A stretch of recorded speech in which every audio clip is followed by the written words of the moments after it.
тук е телефонът, таблет на Samsung Galaxy Note 2.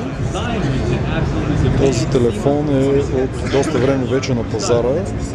Той е един наистина страхотен телефон и таблет в едно, който също така идва с Stylus Pen, с тази химикалка. Вие ще може да пишете по телефона и да извършвате различни действия.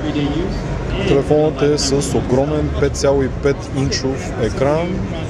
Той е от типа HD Super AMOLED. Телефонът също така идва с 1,6 ГГц quad-core процесор, 2 ГБ RAM, 8 мегапикселова камера отзад и 1,9 мегапикселова камера отпред. Той идва с типичните за новата серия на Samsung телефони софтуерни екстри, като S-Beam, S-Voice, All-Share Play и така нататък. Аз съм направил вече едно ревю на другият телефон на Samsung Galaxy S3. Този телефон е доста подобен на него. Той дори изглежда подобно, но е още по-голям от Samsung Galaxy S3. Това е наистина един страхотен телефон и таблет в едно.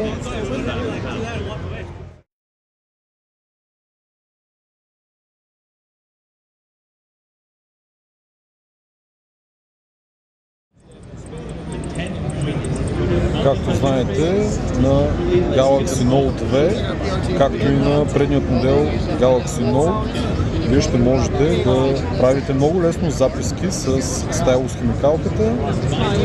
Ще трябва да стартирате, например, приложение, което поддържа тази функция. Нека стартираме, например, приложението S-Note.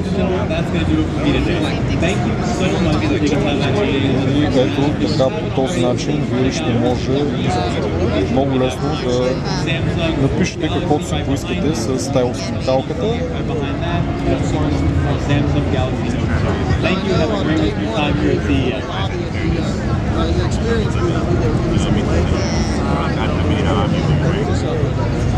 Това е една от най-полезните функции на Samsung Galaxy Note 2.